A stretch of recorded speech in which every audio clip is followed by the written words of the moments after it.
बलरामपुर गांव में श्याम नाम का एक किसान अपनी पत्नी राधा और 10 साल के बेटे गोपाल के साथ रहा करता था। श्याम के पास एक छोटा सा खेत था जिस पर वो खेती करके अपना घर चलाता था। श्याम गांव का सबसे ईमानदार और संघर्षशील व्यक्ति था।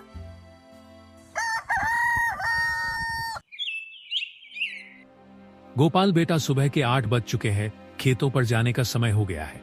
अपनी माँ से खाना लाने को बोलो। वैसे तुम्हारी माँ ने आज खाने में क्या बनाया है? पिताजी, माँ ने आज बैगन आलू की सब्जी बनाई है। अरे वाह, आज तो मेरे मनपसंद का खाना बना है। तुम्हारी माँ तो मेरे लिए हमेशा ही अच्छा खाना बनाती है। तभी वहाँ पर राधा आ जाती है। बैगन आलू के साथ टमाटर की चटनी भी बनाई है। और आपको पता है, अपना गोपाल बहुत मन लगाकर पढ़ाई करता है। स्कूल से फोन आया था, गोपाल के इस बार भी सबसे अच्छे नंबर आए हैं।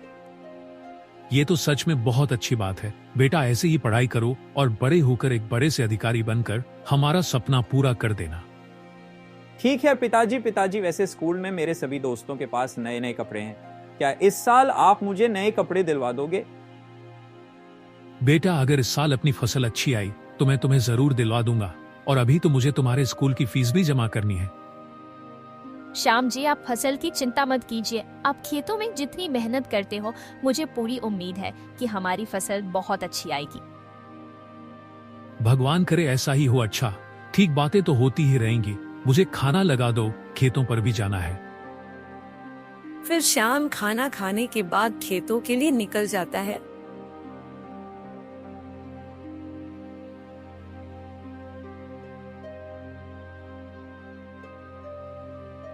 श्याम खेतों पर पहुंचकर काम करना शुरू कर देता है और ऐसे ही पूरे 6 महीने बीत जाते हैं। इस बार श्याम के खेतों में मोती की तरह चमकदार फसल आती है, जिसे देखने के लिए श्याम और राधा खेतों पर जाते हैं। अरे वाह राधा, तुमने सही कहा था। इस बार भगवान की कृपा से हमारी फसल गांव में सबसे अच्छी आई है। इस बार तो हमारी सारी समस्याएं दूर हो जाएंगी।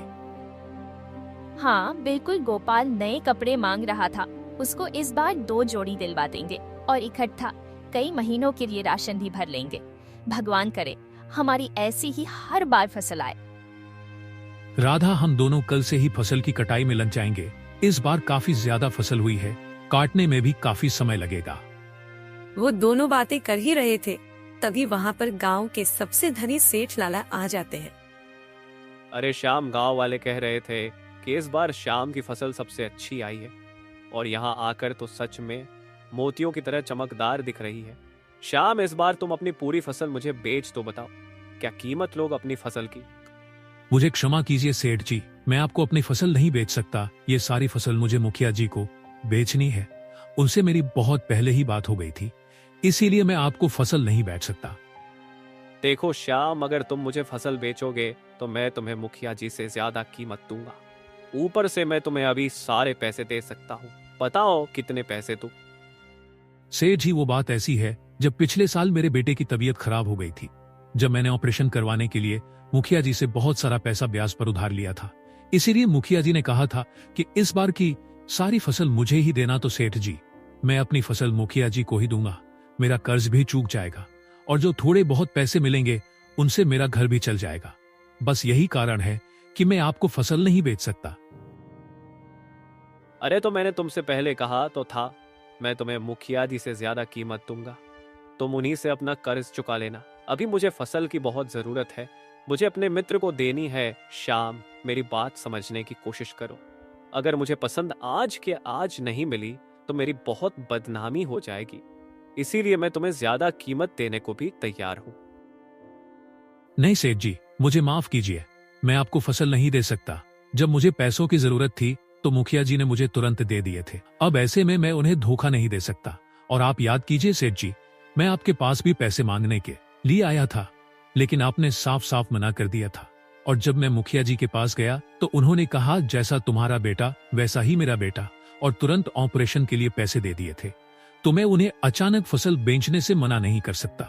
श्याम की बातें सुनकर लाला सेठ को बहुत गुस्सा आ जाता है। अच्छा, तो ये गरीब भी अब मेरी बराबरी करेंगे।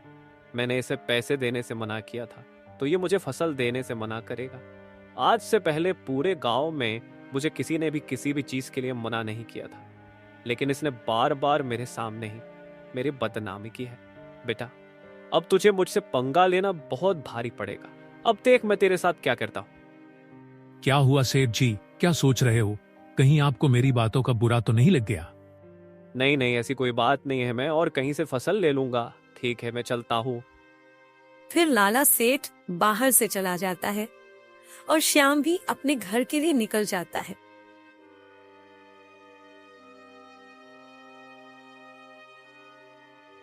माँ, पिताजी, ये देखो, मेरे विद्यालय में आज मेरा टेस्ट हुआ था और उसमें 10 में से पूरे 10 नंबर आए हैं। गोपाल को पढ़ाई में इतना होशियार देख वो दोनों बहुत खुश थे, लेकिन वही श्याम की बातें लाला के दिल में सुई की तरह चुभ रही थी और वो उसी रात हाथ में आग की मसाल लेकर श्याम के खेतों में जाता है और उसकी पूरी फसल में आग लगा देता है। अब ये सारी फसल कुछ ही देर में जलकर राख हो जाएगी। फिर देखता हूँ ये गरीब कहीं का मुखिया को क्या बेचेगा और अपना कर्ज कैसे चुकाएगा। अब इसे पता चलेगा कि लाला सेठ क्या चीज है।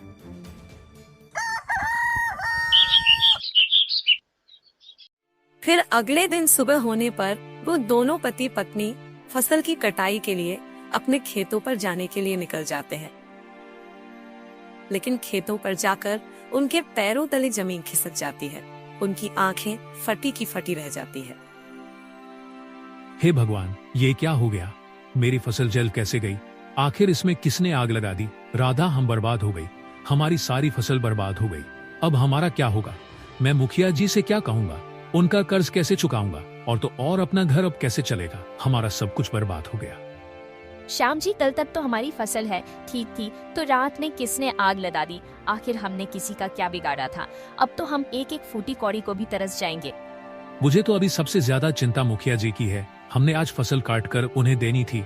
अब क्या होगा? मैं मुखिया जी को क्या मुंह दिखाऊंगा? मुझे अब कुछ समझ नहीं आ रहा है। मेरे दिमाग में तो काम करना ही बंद कर दिया है। आप ज्यादा चिंता मत कीजिए। आप सबसे पहले मुखिया जी के घर जाइए और उनको बताइए हमारी फसल रातों रात किसी ने जला दी है। मुखिया जी बहुत अच्छी हैं। हो सकता है कि वो कर्ज चुकाने के लिए हमें थोड़े और दोनों का समय दे दे।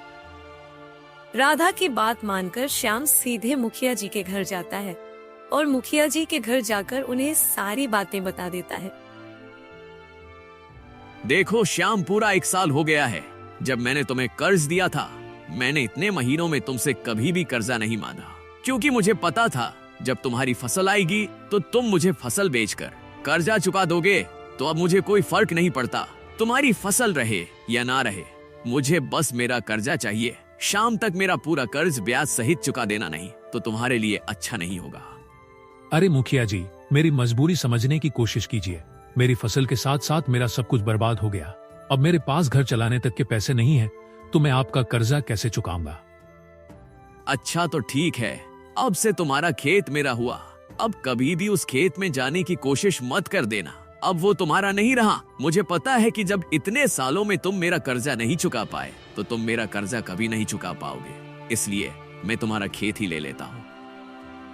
कृपया करके मुखिया जी ऐसा मत कीजिए। मेरा खेत ही मेरी कमाई का रास्ता है। आप मेरी बात का विश्वास कीजिए। जब अगली बार फसल आएगी तो मैं आपका कर्जा चुका दूंगा। अब मुझे तुम्हारी एक भी बात नहीं सुननी। चुपचाप चले जाओ। यहाँ से मुझे और भी बहुत काम है। अपने खेतों को भूल जाओ। जल्दी से निकलो मेरे घर से। मुखिया जी की ऐसी बातें सुनकर श्याम बहुत दुखी हो जाता है और सीधे अपने घर पर चला जाता है।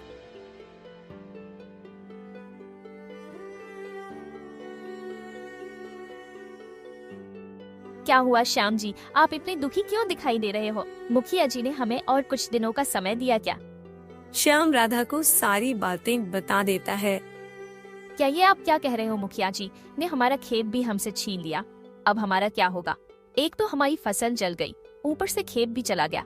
एक रात में हमारे साथ क्या से क्या हो गया। श्याम जी, अब हमारे घर में राशन का एक दाना भी नहीं है। मैंने सोचा था कि आज फसल काट कर मुखिया जी को बेच देंगे और कर्ज चुकाने के बाद जो कुछ पैसे मिलेंगे उनसे राशन दे लेंगे, लेकिन अब तो शाम को क्या बनेगा? एक दाना भी नहीं है राशन का। राधा, तुम राशन क्यों चिंता मत करो। मैं अभी मुकेश से भाई की दुकान से कुछ राशन उधार लेकर आता हूँ।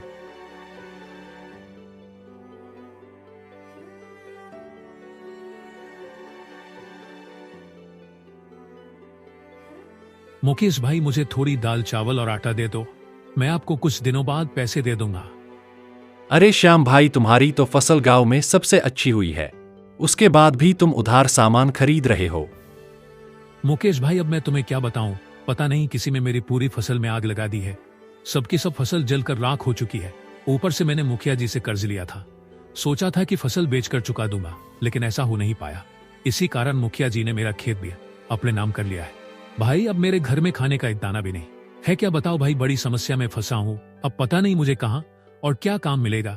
एक तो मुझे खेती के अलावा दूसरा और कोई काम आता भी नहीं है।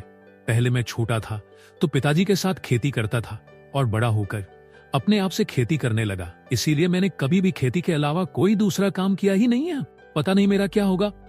बस इतनी सी बात, तुम चिंता मत करो। तुम एक काम करो, अपने पड़ोसी गांव कृष्णापुर में जाओ। मैंने सुना है वहां के जमींदार जी हरिशंकर बहुत दयालु है। वो तुम्हें जरूर अपने खेतों में काम दे देंगे। क्या मुकेश भाई, आप सच कह रहे हैं? आपका बहुत बहुत धन्यवाद। भाई, मैं अभी अपनी पत्नी से इस बारे में बात करता हूँ। फिर श्याम राशन लेकर सीधे अपने घर चला जाता है और राधा को सारी बातें बता देता है। अच्छा ठीक है राधा, अब मैं 1 महीने बाद आऊंगा। तब तक अगर तुम्हें राशन की जरूरत पड़े तो तुम मुकेश भैया की दुकान से ले आना। मैं आकर उनका सारा पैसा चुका दूंगा।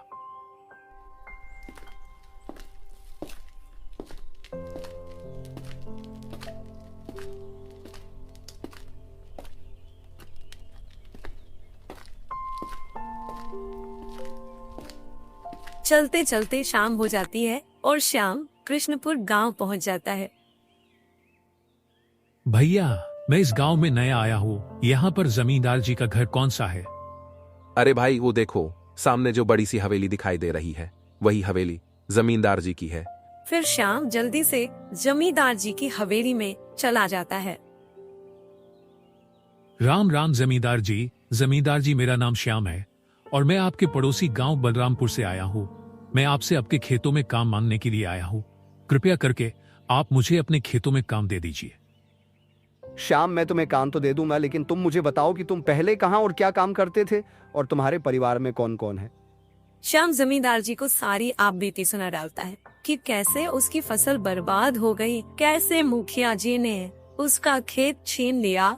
श्याम की बातें सुनकर जमींदार जी को तरस आ जाता है और वो कहते हैं, श्याम, तुम्हारे साथ सच में बहुत बुरा हुआ है। अब तुम चिंता मत करो। ये मेरा नौकर बिरजू है, ये मेरे खेतों में काम करता है। तुम कल से इसी के साथ जाकर मेरे खेतों में काम करना शुरू कर देना। अभी शाम हो चुकी है, तुम इतनी दूर से आए हो, थक गए होंगे। खाना पीना खाकर सो जाओ, कल सुबह से लग जाना काम पर। जमींदार जी, आपका बहुत बहुत धन्यवाद। मैंने सुना था कि आप बहुत दयालु हो। अब अपनी आंखों से देख भी लिया। भगवान आपको सदा खुशी रखे। फिर जमींदार जी शाम को खाना खाने के लिए देती है और खाना खाने के बाद श्याम सो जाता है।